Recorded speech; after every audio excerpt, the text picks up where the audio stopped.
Hi everyone, I'm Crystal Jade Cano Serencio, a 19-year-old student taking Bachelor of Science in Forestry, major in Agroforestry. Chapter 3: Definition, Linear Structure, and Forest Management Strategies. Presidential Decree 705 is entitled as revised because this law is a new version or an overhauled version of PD 389, otherwise known as the Forest Reform Code of the Philippines.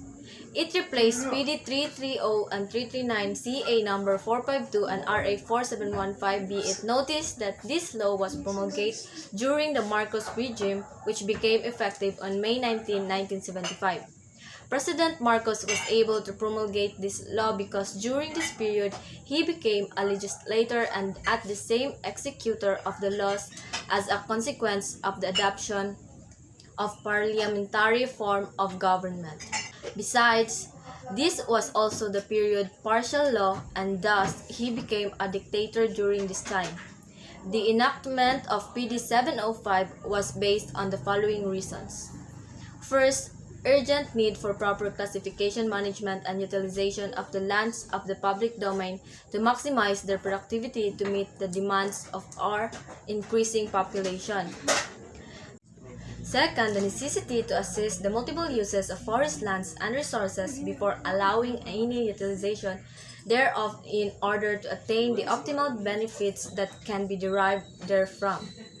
Third, the imperative need for the government to place emphasis not only on the utilization but also on the protection, rehabilitation, and development of forest lands in order to ensure sustainability of the productive conditions in order to ensure that every step taken by the government is in line with the foregoing principle. State shall be guided by the following license SEC2. First, the multiple uses of forest lands shall be oriented to the development and progress requirements of the country, the advancement of science and technology, and the public welfare. Second, land class allocation and survey shall be systemized and hastened. Third, the establishment of wood processing plants shall be encouraged and rationalized, and the production, development, and rehabilitation of forest lands shall be emphasized so as to ensure their continuity of productive condition. Section 3 of PD 70S was already amended by PD 1559. This section refers to the technical and operational definition of terms used in the code. Some of the terms defined under this section are as follows. Agroforestry, a sustainable management for land which increases overall production, combines agricultural crops, free crops, and forest plants and/or animals simultaneously or sequentially, and applies management practices which are compatible with the cultural patterns of the local population. Second, alienable and disposable lands refer to those lands in the public domain which have been the subject of the present system of classification and declared as not needed for forest purposes. Third, annual allowable cut the volume of materials, whether wood or other forest products, that is authorized to be cut yearly from a forest. Fourth, critical watershed refers to the drainage, a range of river systems supporting existing and proposed hydroelectric power, irrigation works, or domestic water facilities needing immediate protection or rehabilitation. 5. Cutting cycle, the number of years between two major harvests in the same working unit and/or region.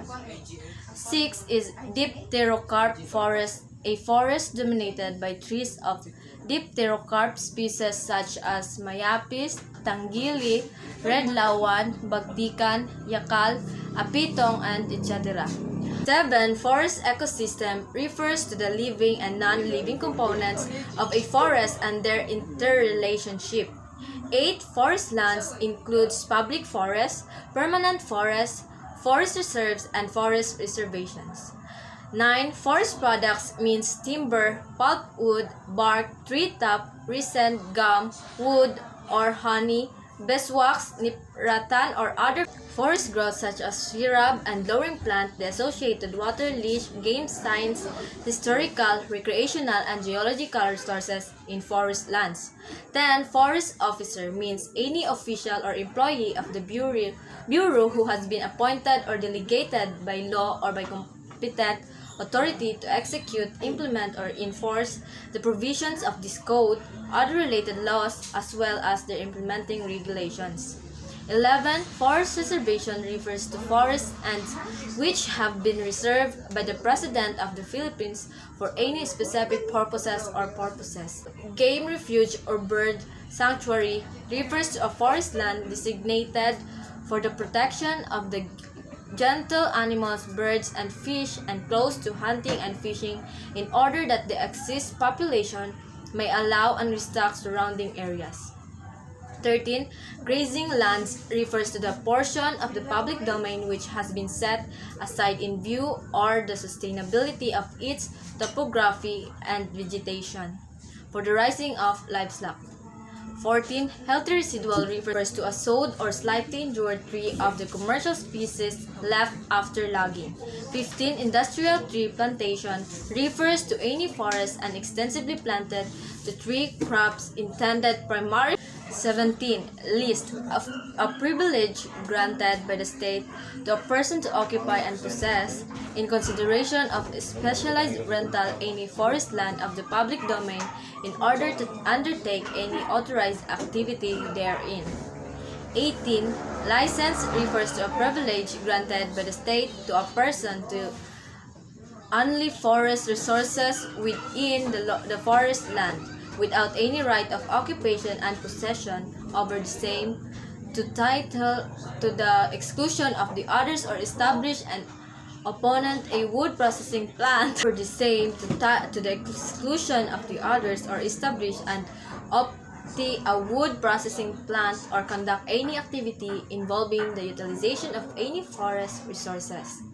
19. License agreement refers to a privilege granted by the state to a person to utilize forest resources within the forest land with the right of occupation and possession thereof to the exclusion of the others, except the government, but with the corresponding obligation to develop, protect, and rehabilitate the same in accordance with the terms and the conditions set forth in said agreement.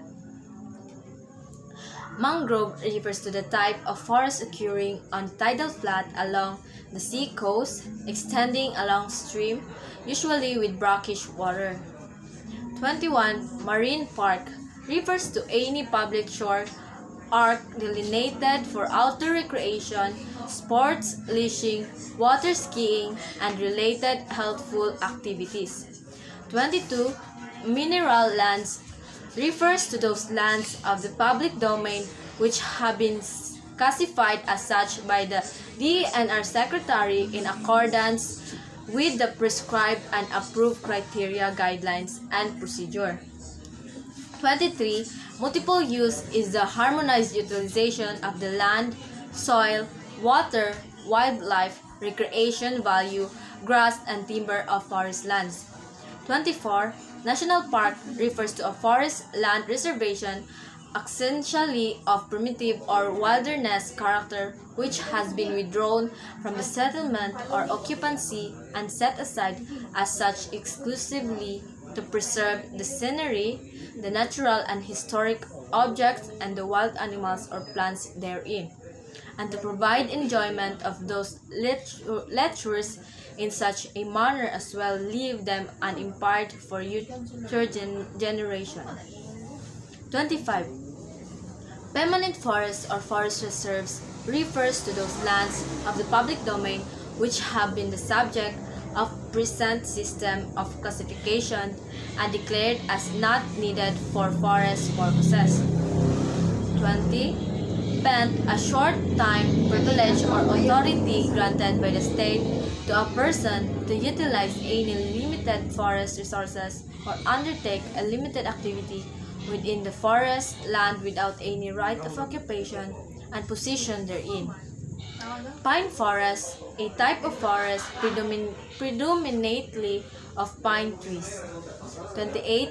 Private reglet refers to the titled reglets of ownerships under existing laws, and in the case of national, to rights of possession existing at the time a license is granted under this code, which possession may include places of abode and worship, burial grounds, and old clearings, but exclude productive forest inclusive of flag over areas, commercial forests, and established plantations of the forest.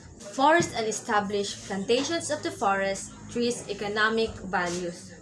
29. Processing plant, a mechanical setup, device, machine, or combination of machines used for the conversion of logs and other timber products into lumber, veneer, plywood, pivot board, blackboard, paperboard, pulp, and upper or other finished wood products. 30.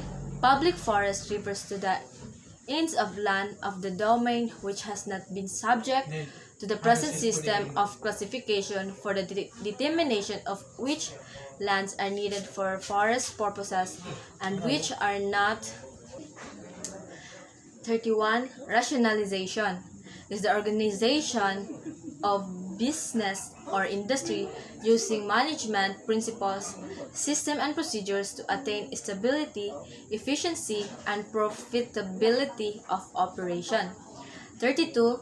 Seashore park refers to any public shore area delimited for outdoor recreation, sports fishing, water skiing, and other related helpful activities.